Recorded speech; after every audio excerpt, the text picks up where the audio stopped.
Hello, everyone, and welcome back to another episode of True Crime with Kendall Rae. Thank you so much for joining me today. And if you're new to the show, welcome. I'm so happy to have you here, and make sure to click subscribe so you never miss an upload from me.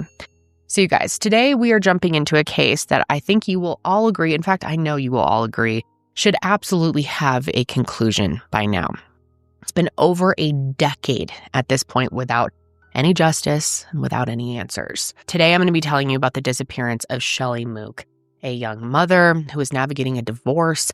She was a teacher, and she was also raising her young daughter. And everything about her case is so incredibly frustrating and sad. And I just wish so badly that there were, some answers or some kind of justice for Shelly's loved ones, especially for her daughter. And her story is also one that hasn't gotten much coverage. And I really haven't seen anyone talk about it in the last couple of years. So I'm hopeful that by sharing her case today, we can maybe kind of get her name back out there. I know from my experiences working with families and talking to them that oftentimes it can feel like people have forgotten about the victim when no one's talking about it anymore. And I can see how you would totally feel like that. And I don't want that to be the case for Shelly. We have also reached out to Shelly's family to see if they're interested in a Hope grant through my foundation, Higher Hope.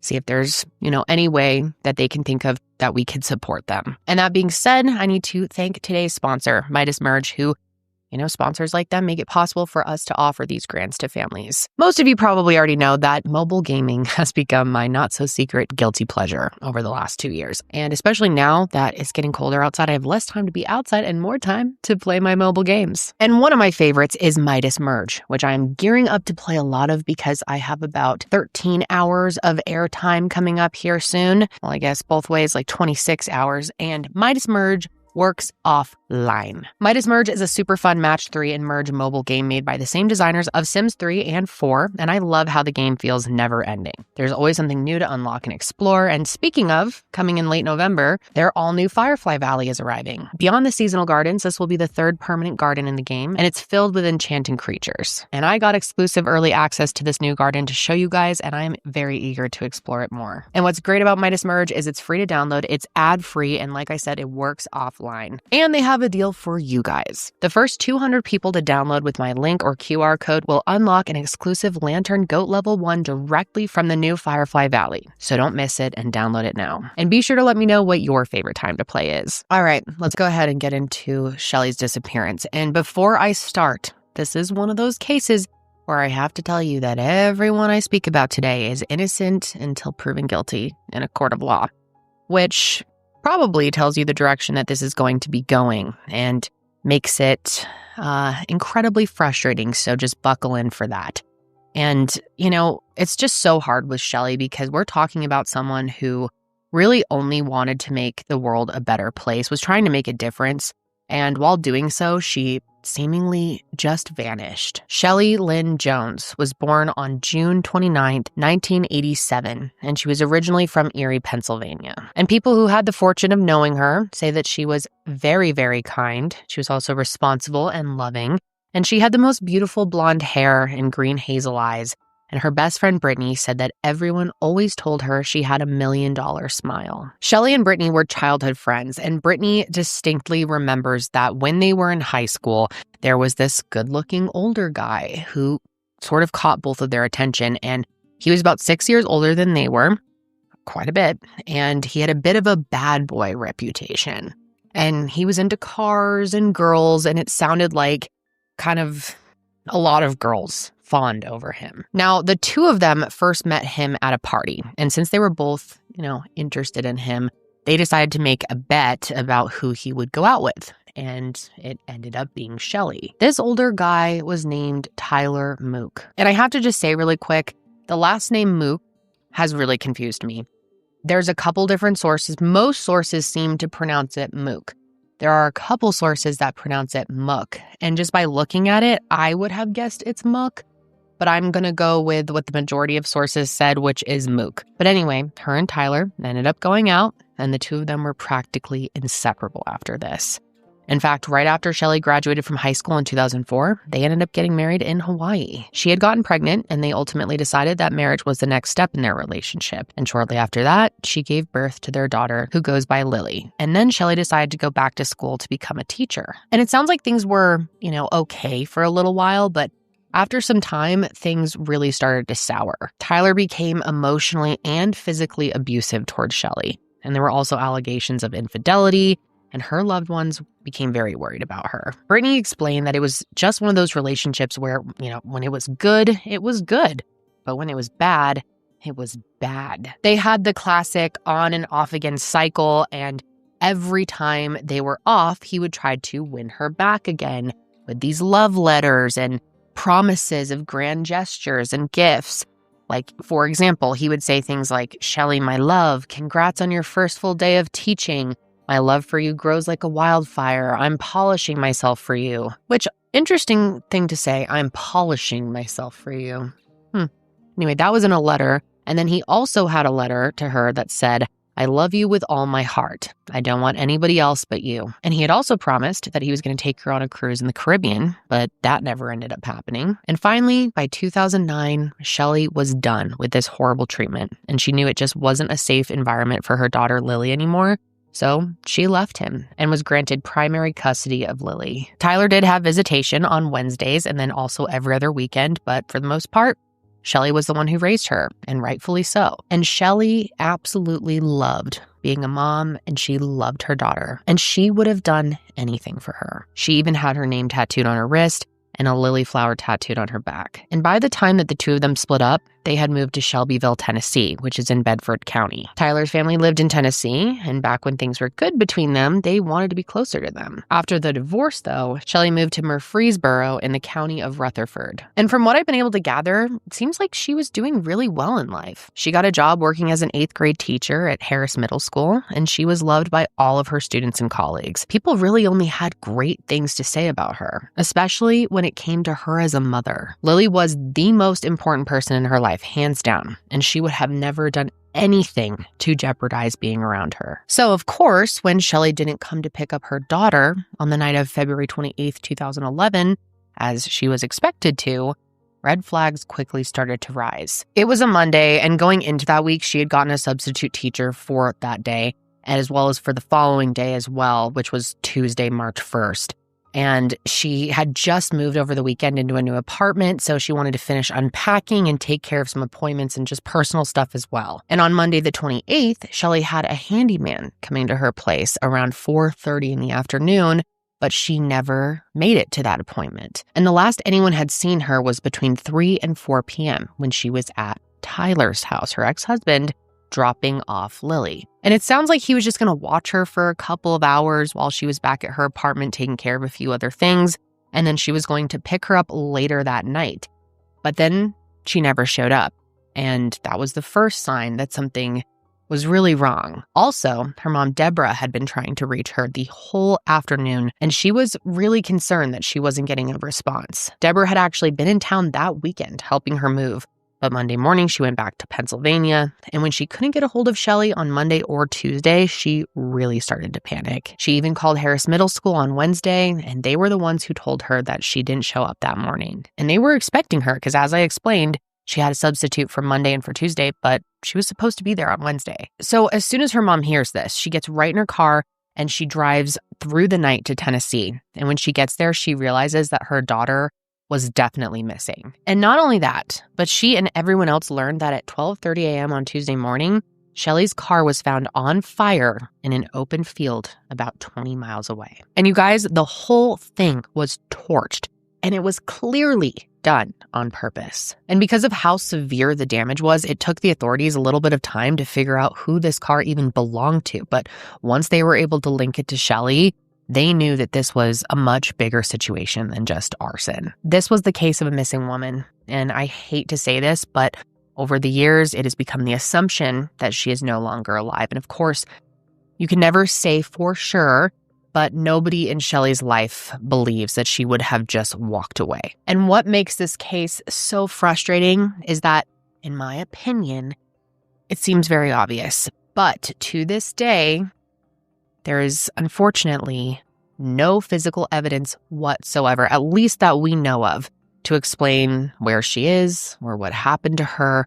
Nothing. Hence why it's all just an assumption that she is no longer alive. One thing we do know is that she definitely didn't light her own car on fire. There's just no world where she would have done that herself and just walked away from her life and her daughter. So investigators turned to the person who saw her last to see if they could get a better idea of what her movements were that day. And like I said, that person was Tyler. And right from the beginning, Tyler was not cooperative. An agent with the Tennessee Bureau of Investigation has even confirmed that he hasn't cooperated in her case, and many believe that he's done a lot worse than that. Many people, and I mean many, many people, including myself, believe that he is responsible for what happened to her. And that is just my opinion. He is actually the only person who is named a person of interest in this case, and I can 100% see why. And I think I know how most of you are going to feel, because Tyler has never participated in any of the search efforts. He has never publicly expressed his concern for the mother of his child going missing, and he has been super shady about their final interaction. Just get this, okay? So within a week of Shelly going missing, her mom filed an emergency petition to get custody of Lily. Makes sense, right? So there was some legal back and forth between her and Tyler's parents.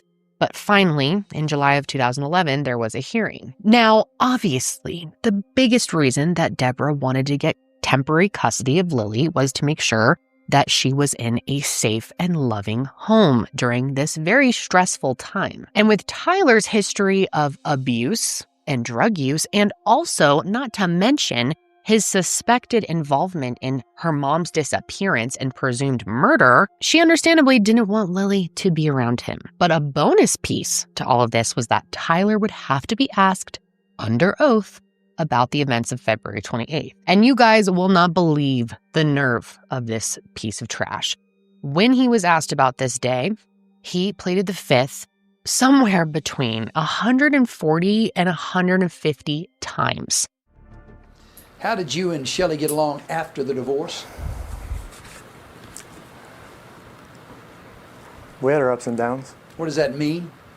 A few arguments here and there. What were the arguments over?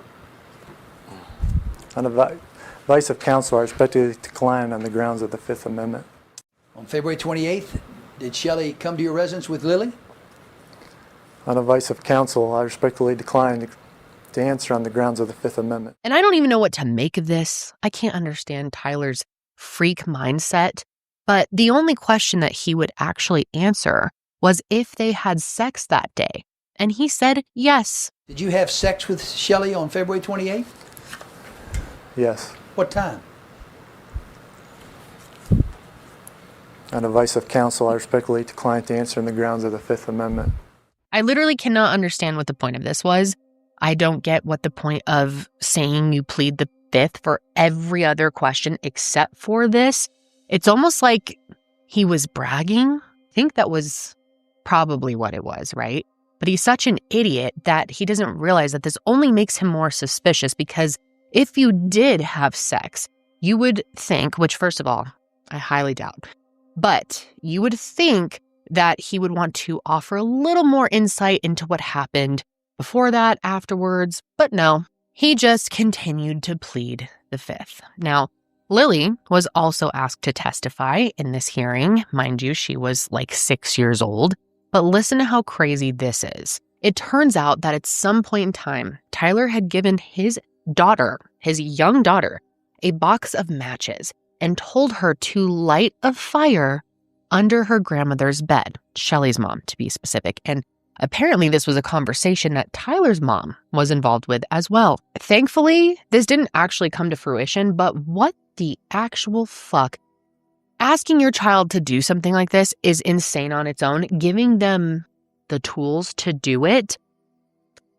But you're going to start realizing that it is insane because Tyler is just fucking crazy. And thankfully, the judge realized that too. In the hearing, there was a lot of testimony about Tyler's drug use, as well as his history of verbal and physical abuse. And the judge decided that he was unfit to parent Lily due to the fact that he posed a substantial risk of harm to her. This guy, Tyler, is a real piece of shit, a real nasty, low vibrational man. Just one of the worst out there, you know? And he didn't even testify about how much he loves his daughter or say anything to try and make anyone even believe that he actually wanted custody. Because I don't think he really did. You just would think, you would hope that any father would make some kind of effort to show that he wants his child in his life, but he didn't. The court said, quote, ordinarily, a party seeking custody of his child would testify on his love for his child, his activities for his child, and his plans to acquire a home of his own in which to house his child if he was still living with his own parents. In this case, father did not testify of his love for Lily, activities for he and Lily, or future plans for he and Lily. There was testimony from someone else, though, about a time that he had road rage and was chasing Shelly and Lily from his own car, during which time he tried to swerve into them so that Shelly would have to swerve into oncoming traffic just to avoid him. There were also people who testified about his history of drug dealing and all the horrible ways he had treated Shelly. And in the end, thankfully, this all resulted in him losing custody. Deborah was awarded custody of Lily, and she moved her back home to Pennsylvania, where she was able to build a much safer, happier life. However, before she moved, investigators did bring in a child specialist to speak with her. They wanted to see if she had any memories about what happened the day her mom went missing. And turns out she definitely did. According to Lily, the two of them went over to her dad's house that day, but only her mom went inside. She was left in the car, and she remembers that her mom was upset. And then her dad ended up being the one to come out of the house and bring her inside. And when she was brought inside, he sent her straight to her room, and she was told to stay in her room and not come out. And she didn't come out. Tyler closed the door and she stayed in there. And at no point did she ever see her mom inside the house, which just confirmed that Tyler was the last person to see her. But huge shocker here, he has a different story. In a later hearing, he starts sharing slightly more information than he had before, but don't get your hopes up. It's not that much. According to Tyler, he confirmed that Shelly came by his place on that Monday, the 28th, between 3 and 4 o'clock. He also agreed that she was upset and came into the house. He claimed that she was worried that her new boyfriend was cheating on her, but after an hour of talking, he said that she left his house to go run errands and take care of that appointment with the handyman. He also said that she was supposed to come pick Lily up around 10 p.m., but obviously that never happened. Apparently he texted and called her, but the only message he received was a response at 7 p.m. that said, "I will, babe." We don't know what that means. We don't know if that was her. And that's it.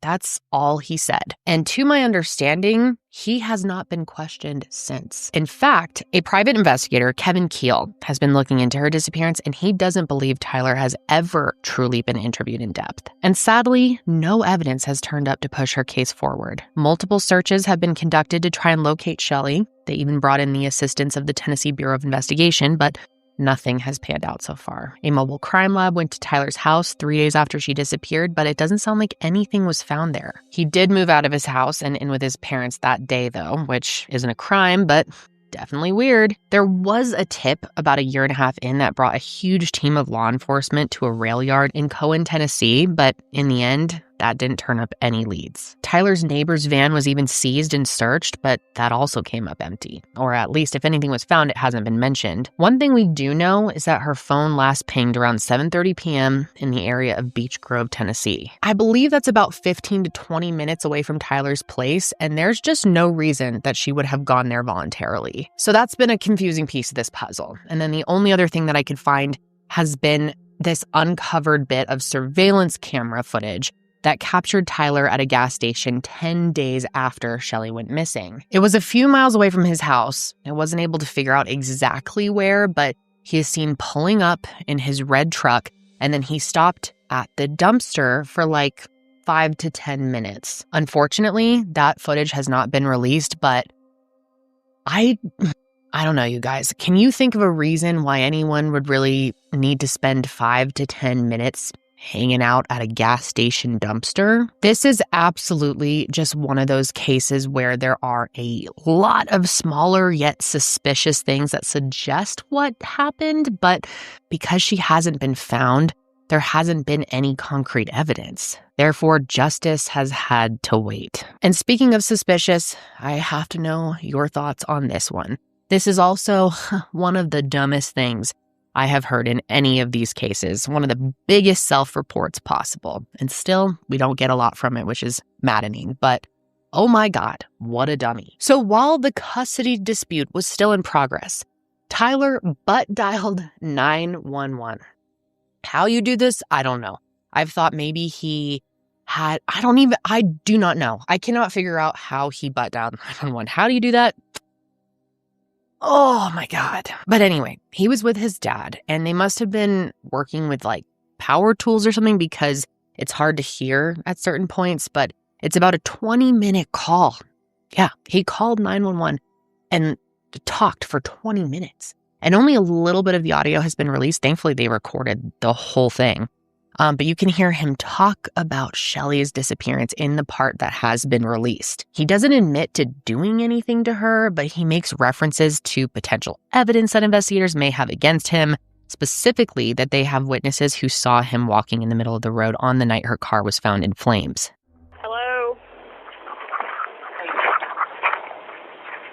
I think it's just not Debbie. I think it's the lawyer, the girl, Debbie, the judge, the DA, and both of 2 or 3 county sheriffs in the TBI. And they know that I'm not going anywhere right now because I don't have liver. They can't prove nothing. And they know that there's a better chance of me leaving than Will. They've done their job. They trampled all over your rights. They did everything humanly possible. The situation as it was. Many here, okay, thank you, smart boys. Somebody will pay for this. I already got a bunch of people lined up. I keep hearing through the grits fine through Jason and Renee's mom and sisters. Oh, they got people seeing me leave that night. Oh, they seen Sean's car going down the road that night. He wasn't driving. Oh, somebody seen me walking down the road in the middle of the night. So let's get a couple more of those people running the same straight. Then his dumbass realizes that he had just called 911 and yapped for 20 minutes. So he's even... God, he is so stupid. He then calls back to ask specifically if that call had been recorded. I mean, just make yourself look any more suspicious, Tyler, please. What's your name? This is Tyler Mook. Okay. Did you get a call from this number here a couple minutes ago? Yes, we had an open line from it. What happens on that open line? Does it get recorded and stuff like that? Hang on just a second, sir. The fact that this dude is concerned about the call being recorded and is stupid enough to call back and get that on record as well says a lot, if you ask me. And the frustrating thing with this case is that so many people believe, including myself, that the simplest explanation here is the most likely answer. Isn't that called Occam's razor or whatever? At the end of the day, you guys, there isn't direct evidence linking Tyler to Shelly's disappearance, but he was the last person to see her. And he had a history of violence against her. And that private investigator that I briefly mentioned said that he fully believes that Tyler is responsible and that his motive was simply, if I can't have her, nobody can. We know that she had a boyfriend, so he believes that it's possible that she said something about him that upset Tyler. Of course, that's alleged, but it's a theory, and in my opinion, it's a good one. And before you ask, I'm sure some of you are wondering, her boyfriend and the handyman as well were both ruled out as suspects. Tyler's possible involvement seems the most likely to myself and to many others. Although I have to be very clear here, that is still alleged. Although we do know that he is capable, at the very least, of attempted murder. Let me explain. This is absolutely wild. But after he lost custody, Tyler ended up moving to Florida. And I don't know this for sure, but it sounds like he made this move to go and start a new, fresh life where people didn't know him as the guy who is suspected of making his ex-wife disappear. Well, while he's there, he ends up dating this woman named Robin, and for a while, things were going well. She was a single mom with a young daughter, and her impression was that she and Tyler were on a path towards marriage. A friend had introduced them, and apparently they got really serious really fast. But then Robin realized that Tyler wasn't who he said he was. He told her his last name was Cook, but then one day, when he took her on his new boat, she saw that the name of the boat was Mook Racing. And when she asked him about it, he said that Mook was his real last name and that he had just been kidding about it being Cook this entire time. So naturally, she Googles his ass, and obviously, everything with Shelly came up. Can you imagine how scary this would have been for Robin to find out that the guy that you've been dating, the guy that you think you want to marry, has been lying about his last name, and far worse than that, he is suspected of making his ex-wife disappear? Well, Robin said that she was super freaked out, especially considering the fact that she and Shelly kind of look similar. And long story short, she said that she tried to break up with him, but he smooth-talked his way into convincing her to stay. He gave her some BS story that Shelly wasn't missing. She just ran away overseas to be with the guy that she was dating. And Tyler could be incredibly convincing, I guess. But his true colors did eventually show. It was 2014, and one day, Robin, Tyler, Tyler's brother Andrew, and Andrew's girlfriend all decided to go for a little boat ride. Robin happened to be running late though, which really pissed Tyler off. So much so that when she finally got there and got on the boat, he started speeding off. They were at Indian River Lagoon, which of course, like many areas, has no wake zones for certain areas with a lot of manatees. But Tyler was just plowing through these with absolutely no regard. And as I think anyone would do, Robin told him that he needed to slow down. Well, her just telling him to slow down triggered Tyler enough that he stopped the boat. He then grabbed Robin super aggressively, and I guess she was trying to call her mom at the time, so he ripped her phone away from her, threw it, and then he grabbed her sunglasses off her head, threw those, and then threw her into the water. Then after that, he jumps into the water as well, and he starts trying to drown her. Quite literally, he is trying to drown her. At one point, she explains that he is holding her upside down in the water. And she, is fully freaking out. And he would have been successful at drowning her if his brother didn't jump in the water and save her. Andrew said that he put Tyler in a chokehold, which gave Robin the chance to swim away. She then swam to a nearby boat where these two guys managed to pull her aboard.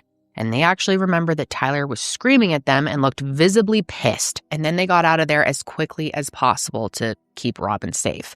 And coincidentally, there happened to be a cop right where they boated to, and they managed to arrest Tyler that afternoon on a battery charge. However, that charge was upgraded shortly after this to attempted first-degree murder. And what's interesting is Robin was visited by detectives from Tennessee, and we don't know what was said, but it's believed that that's what prompted them to upgrade these charges. Now, as for Tyler's trial for this incident, that happened in the beginning of March of 2016, and it only lasted for a few days, but there were definitely a lot of wild moments and undeniably damning testimony. The jury heard from Tyler's own brother, Andrew, and also Andrew's girlfriend, and from Robin herself, all of whom retold the horrifying events of that day as he attempted to take Robin's life. And Andrew made it clear that he didn't want to testify against his brother, but he was ordered by the court to do so. And he described not only what he witnessed, but about how he had to put his own brother in a chokehold to stop him. And when Andrew's girlfriend testified, she said she specifically remembered hearing Tyler say, "Nobody disrespects me in front of my family. I'll kill her." And then, of course, Robin testified that day as well about how Tyler had tried to kill her. She described the fear that she felt when he threw her into the water and how she fought to try and stay alive as he continuously tried to push her under. And obviously, there was no denying that he did this. The argument here was over his intent. Of course, in the prosecution's eyes, his intention was to kill her, which I think that's most of our perspective, right? And then in the eyes of the defense, they said, sure, Tyler was mad, but he wasn't trying to kill her that day. They argued that because Robin never needed mouth to mouth and had the capacity to yell and swim to another boat, that this wasn't as brutal of an attack as she had claimed it was. But in the end, though, thank God, the jury found him guilty. Not of attempted first-degree murder, though, but attempted second-degree instead. And I thought this was really sweet and also very powerful, but Shelly's family was actually there in support of Robin. And thankfully, Tyler was given a pretty hefty prison sentence of 12 years. And of course, I think most people, including myself, believe he deserves much more, but I guess 12 is better than nothing. And I could see it going the other way where he could have easily just gotten away with this without really serving any time at all, or literally no time at all. Now, as for Shelly's case, I wish I had better news for you guys, but it seems to still just be at a standstill. Some people believe his family knows something and they're just protecting him. Others believe they don't know anything. But that being said, almost nobody in Tyler's life has spoken publicly to defend him.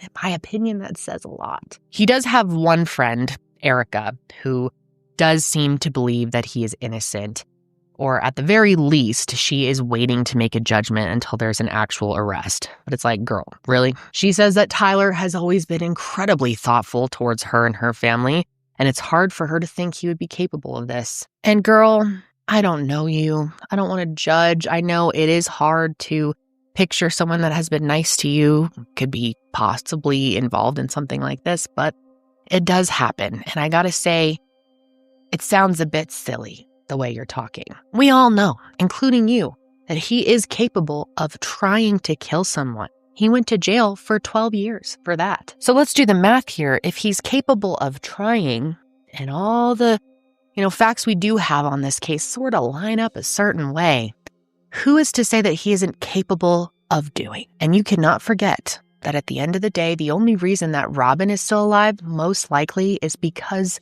Tyler was stopped. As of 2017, Tennessee District Attorney Robert Carter said, quote, "I don't think there's any doubt a crime has been committed. The issue now is, can we gather enough information, put it together to get beyond a reasonable doubt in a court of law? This is a very active case. It's being worked extremely hard. And man, I really hope so." He also says they are committed to getting justice, but they don't want to rush it. Now, of course, there is some sense of relief for everyone considering Tyler is in jail, but he's already 9 years into a 12-year sentence, meaning in a couple of years, he could be free, most likely will. He did try to appeal his sentence, of course, in 2020. Thankfully, that was denied. And of course, we don't know for sure if he's guilty of making Shelly disappear. But man, it would be really amazing if justice came in the next 3 years before he's released so that her family can finally get peace. Because if it was him, and big if there, of course, then he would never have the chance to be free again. And as a reminder, he still remains the only person of interest in this case. But what's interesting is it has been speculated that maybe someone else could have been involved, because that private investigator I mentioned earlier made a good point that if it was Tyler who did this and he was the one who burned her car, he would have needed help getting home because it was about 20 minutes away from his house where the car was burned. So someone likely would have had to pick him up, right? And also, who was watching Lily? Not that I'd be shocked if he left Lily home alone. Honestly, that's kind of my guess. But if he did walk 20 miles home, I would really hope that someone was at the house watching Lily during that. But if you think back to that 911 butt dial, he said that investigators have witnesses who saw him walking in the middle of the road that night. So that makes you think, was he really walking all the way home, or was he walking to a certain point and someone picked him up? I don't know. That call alone just says so much about his possible involvement, in my opinion. I don't know. I just wonder if there's more to this. And according to the NamUs website, there is a $20,000 reward for information leading to the arrest and conviction of Shelly's killer. And I truly hope that we don't have to wait 14 more years for answers. Currently, Shelly would be 39 years old. She is 5'7". She weighed approximately 160 pounds, had blonde hair and hazel eyes, as well as 2 tattoos, one on her wrist that said Liliana, and a lily flower with a stem going down her back. If you have any information at all on her disappearance, please contact the TBI at 1-800-824-3888. 3463. Before I go, I did want to let you know that her daughter appears to be doing really well in life. She's an all-star volleyball athlete and received a full ride scholarship to play in college. And I have to say, she is the spitting image of her mother. Truly so, so, so beautiful. And Lily, if you happen to see this, I just wanted to send you my best and say that I am just so sorry for everything that you have been through. The fact that you have been able to, do so well at a young age in your life after, going through the experience you have and not having answers or justice to this day, it must be incredibly painful. I also wanted to say that my team over at Higher Hope is going to be reaching out to you. We would love to get you a Hope grant if that can help you in any way. And hopefully we can be in touch and talk soon. And man, do